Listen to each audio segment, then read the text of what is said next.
law with similar distinctions. He was fortunate to be born in a family of reputation and socially recognized for their contribution, which placed great emphasis on education and family values.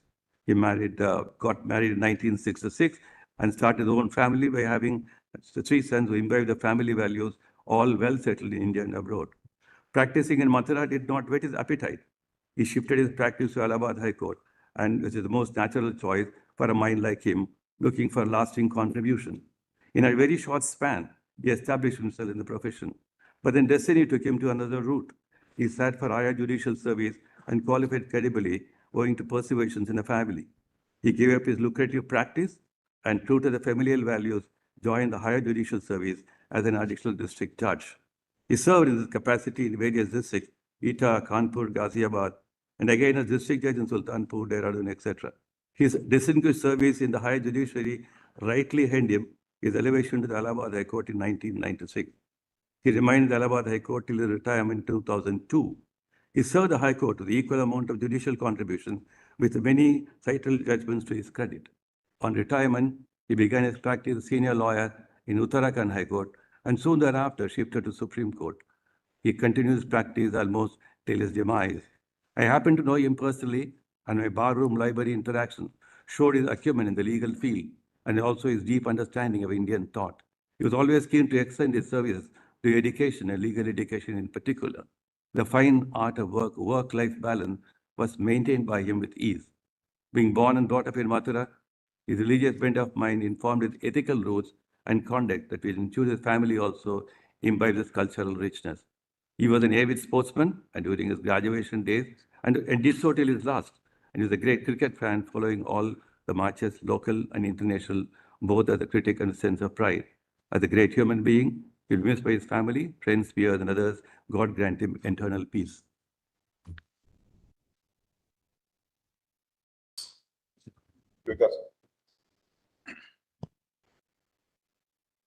Honorable the Chief Justice of India, Justice B.R. Gavai, Honorable Judges of this Court, Learned Attorney General for India, Learned Solicitor General for India, Law Officers of the Government of India, respected family members of late Shri Sharat Jawali and late Shri Jagdish Chandra Gupta, members of the Executive Committee of the Supreme Court Bar Association, Shri Vipin Nair, President SCORA, members and executive committees of SCORA, members of the bar, ladies and gentlemen.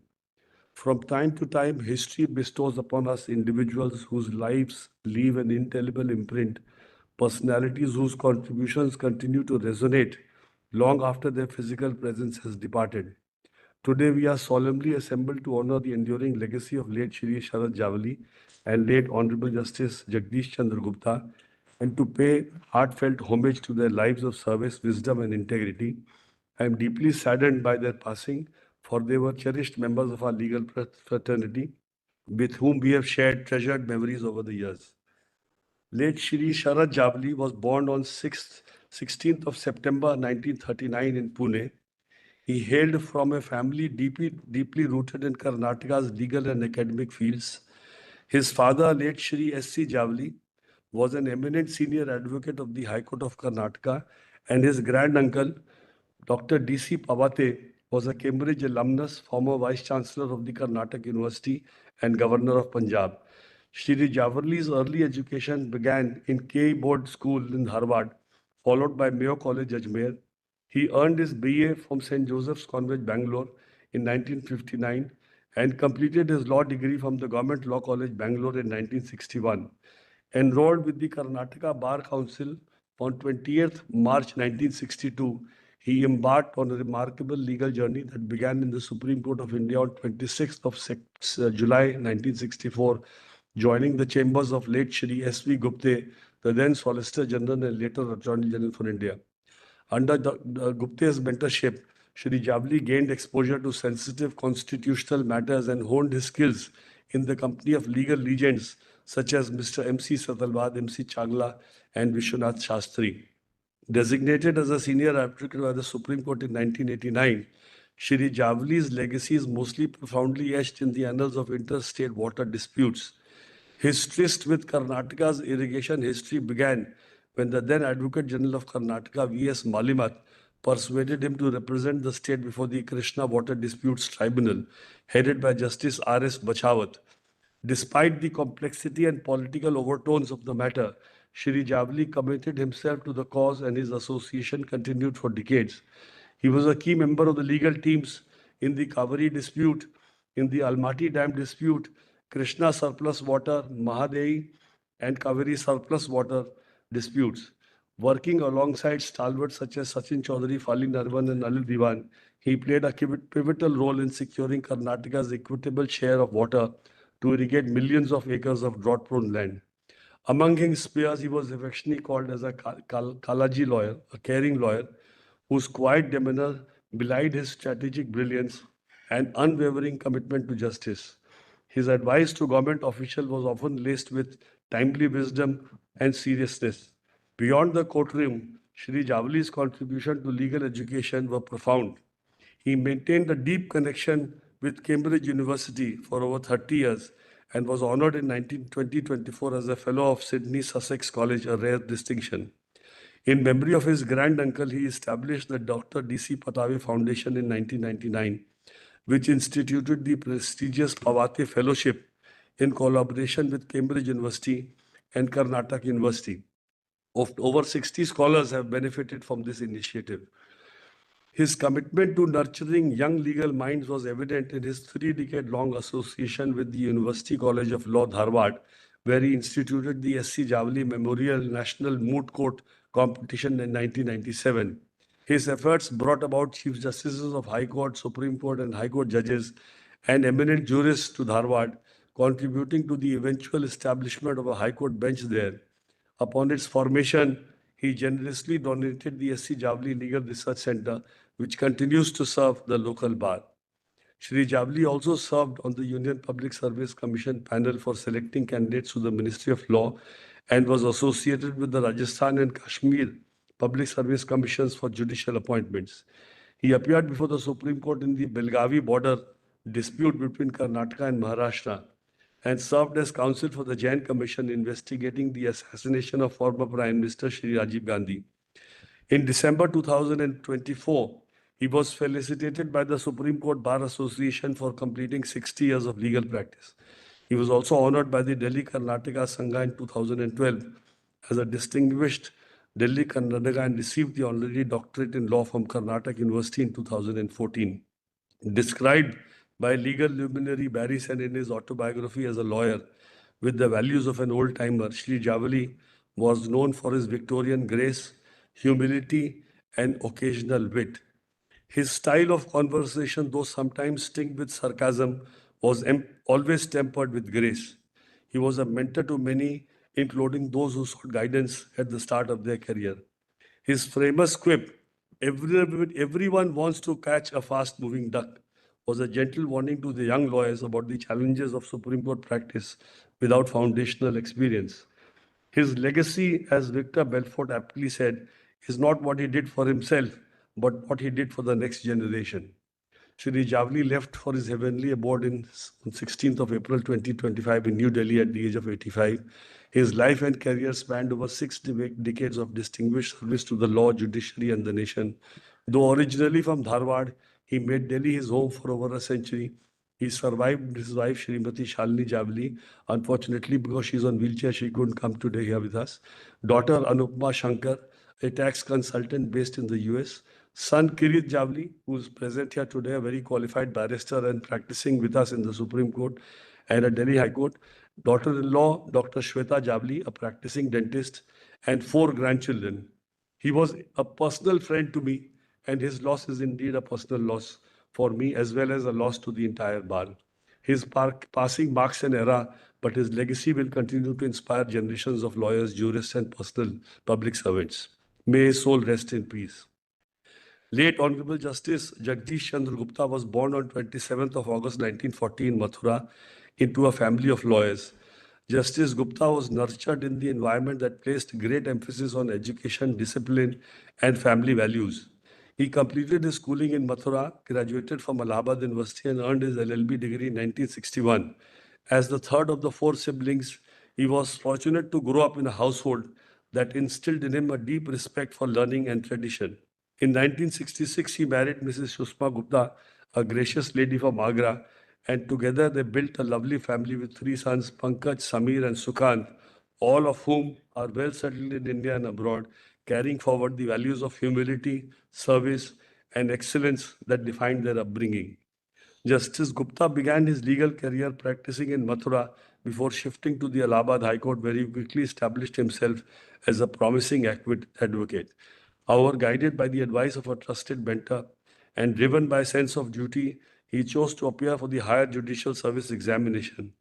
Despite the financial sacrifices involved, he opted for public service over personal gain, joining the Uttar Pradesh Higher Judicial Service as an additional district judge on 8th of September 1977. His judicial postings took him across the state, serving in Etah, Kanpur, Ghaziabad as ADG, and later as district judge in Sultanpur, Dehradun, and Ghaziabad, amongst others. His career reached its pinnacle when he was elevated as a permanent judge of the Allahabad High Court on 22nd of March 1996, and he served with distinction until his retirement on 26th of August 2002, contributing significantly to the development of jurisprudence with several cited judgments to his credit. He also served as member of the administrative committee and as administrative judge of various districts, playing a vital role in judicial administration. Post-retirement, Justice Gupta settled in Noida, resumed legal practice, first as a senior advocate in Uttarakhand High Court and later in the Supreme Court. His dedication to the law remained unwavering, and he continued to practice almost until his final days.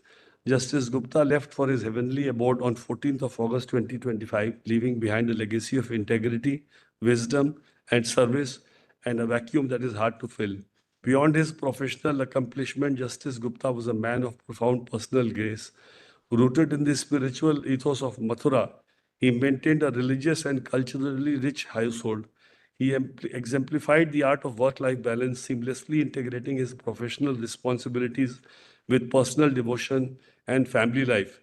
An avid sports person in his youth, he remained a passionate cricket enthusiast throughout his life, following both domestic and international matches with keen interest and insightful commentary. Justice Gupta was not only a jurist of high repute, but also a compassionate human being whose warmth and wisdom touched many lives. He will be deeply missed by his family and friends, colleagues, and the legal fraternity. May his soul rest in eternal peace. My esteemed colleagues, the R. Venkatramani, the Learned Attorney General for India, the Tushar Mehta, the Learned Solicitor General of India, the law officers present, the Vikas, President and Office Bearers of the Supreme Court Bar Association, the Vipin Nair, President and other office bearers of SCORA, distinguished members of the bar, and dear family and friends of Shri Jagdish Chandra Gupta and Dr. Sharat S. Jawali. We gather here today with deep sorrow and a heavy sense of loss to pay tribute to two towering figures of our legal fraternity. Dr. Sharat S. Jawali was born on 16th of September 1939 in Pune. Though born in Maharashtra, he hailed from Karnataka and belonged to a distinguished family of lawyers and educationists. His father, Sri S. C. Jawali, was an eminent senior advocate of the High Court of Karnataka, and his granduncle, the D.C. Paute, served with distinction as the Vice Chancellor of Karnataka University and later as the Governor of Punjab. Dr. Jawali completed his schooling at K.E. Board School, Dharwad, and Mayo College, Ajmer. He obtained his BA degree from St. Joseph's College, Bangalore in 1959 and his law degree from the Government Law College, Bangalore in 1961. He was enrolled as an advocate with the Karnataka Bar Council in March 1962 and began practice before the Supreme Court of India in July 1964 under the mentorship of Shri S.V. Gupta, senior advocate. During this period, he gained invaluable experience in constitutional and public law matters of great significance. Designated as a senior advocate by the Supreme Court in 1989, Dr. Jawali represented the state of Karnataka in several landmark matters. He appeared alongside senior advocate Shri Falli S. Nariman and Mr. Anil Diwan before the Interstate Water Dispute Tribunal concerning the Krishna, Kaveri, and Mahadi river disputes, in which he remained engaged until 2022. Over the years, he also appeared for Karnataka in the Belgavi water dispute and served as a counsel before the Joint Commission probing the assassination of late Shri Rajiv Gandhi. His legal acumen was equally visible on civil side, as seen in the cases such as Syed Dastagir versus T.R. Gopal Krishna Setti and Karnataka Board of Work versus Anjuman-e-Islam, Madris un Diswan, where he demonstrated clarity in navigating complex statutory interpretation. In December 2024, the Supreme Court Bar Association felicitated him on completing 60 years of distinguished practice, a fitting acknowledgement of a lifetime dedicated to the law. Coincidentally, this Sunday we have planted a tree in his memory just across the Supreme Court. Beyond the courtroom, Dr. Jawali made lasting contributions to legal education and public service.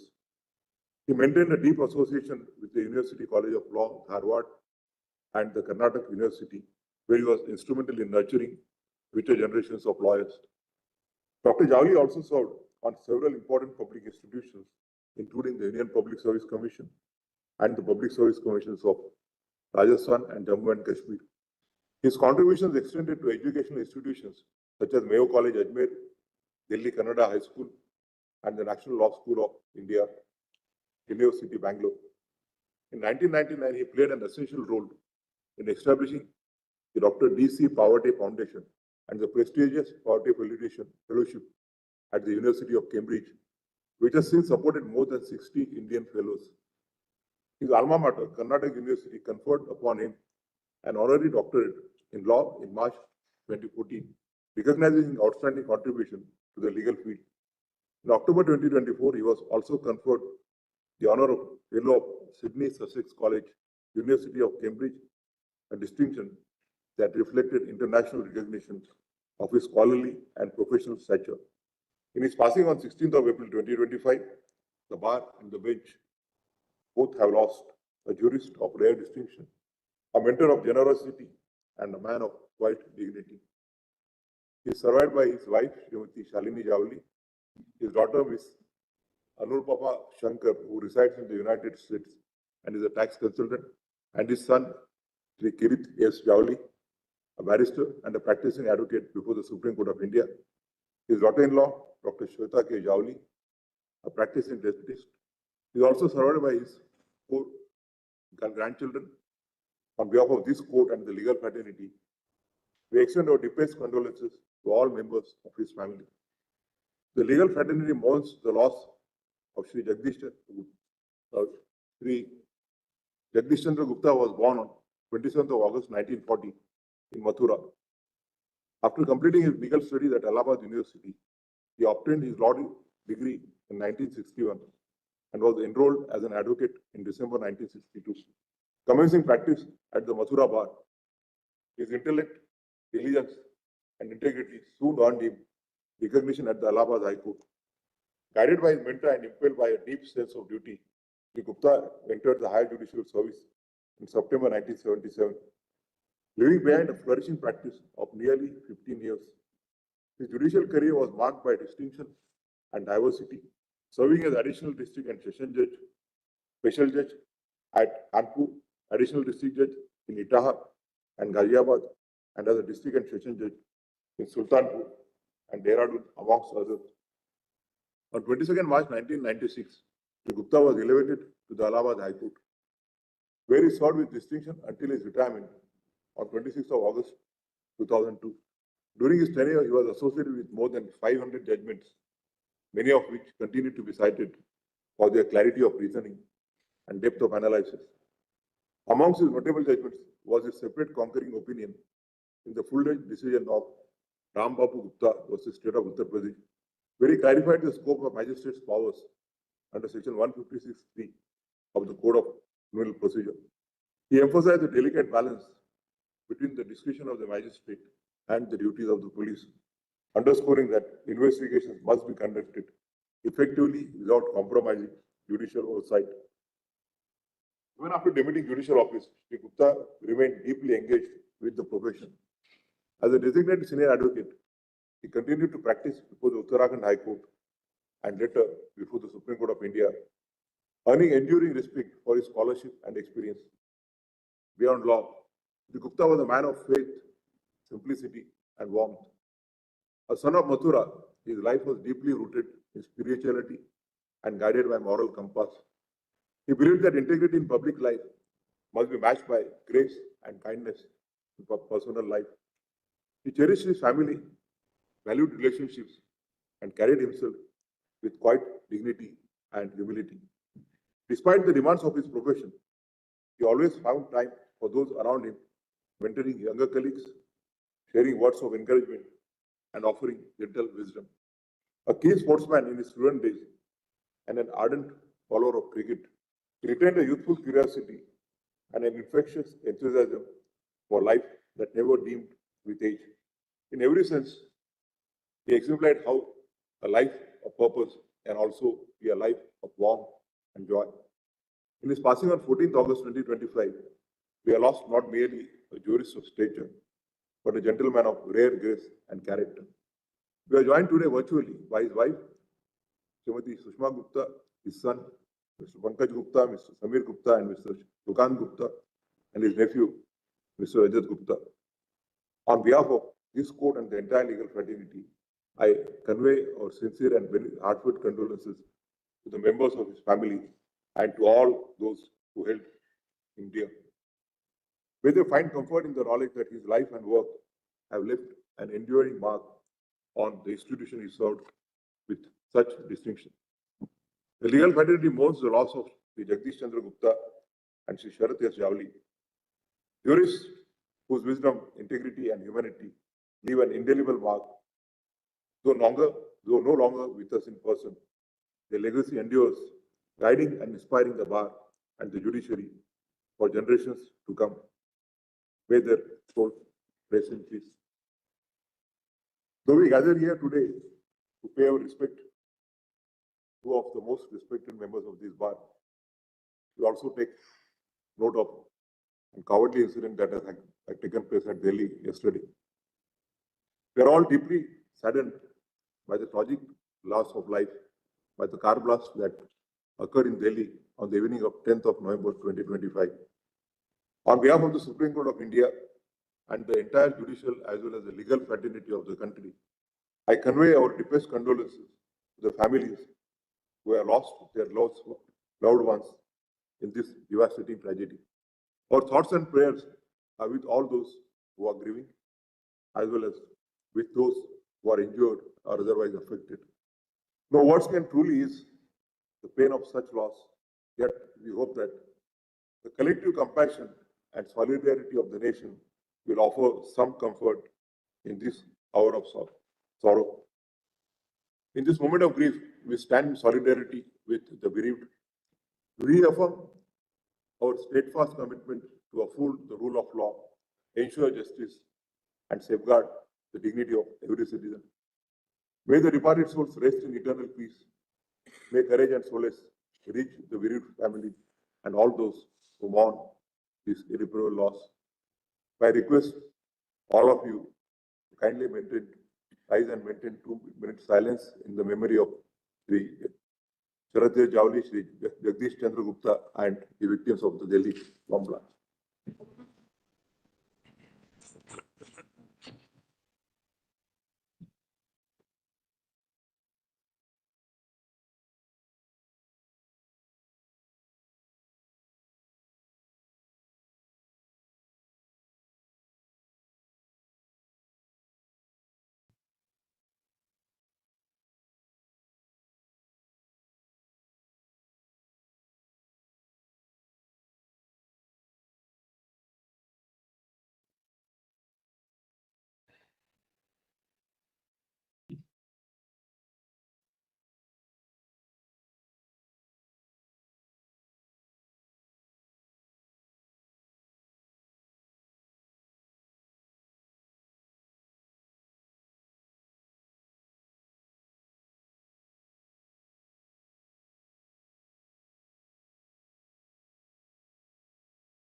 May I have your lordship's permission to conclude the proceedings of the court?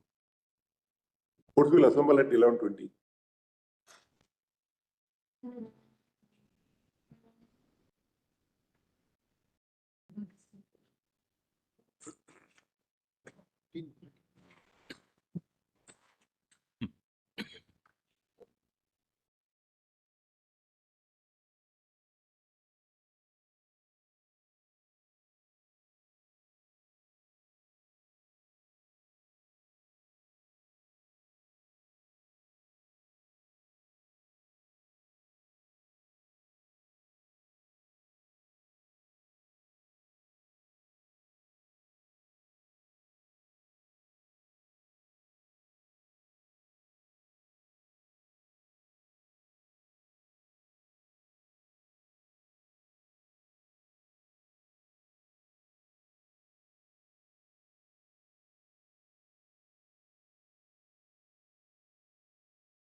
In Andhra Pradesh, business doesn't wait for approvals, it accelerates with them.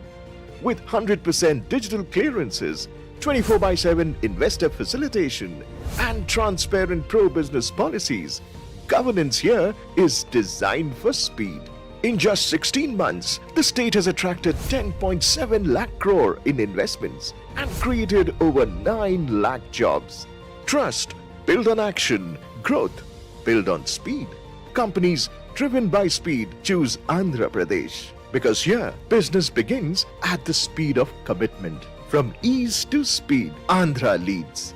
This November 14th and 15th, join us at the CII Partnership Summit 2025 in Visakhapatnam.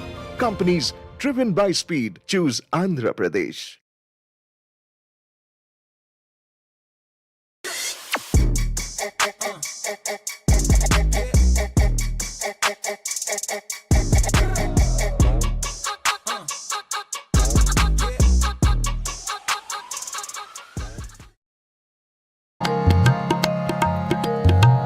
हर देखे जीवत है नानक,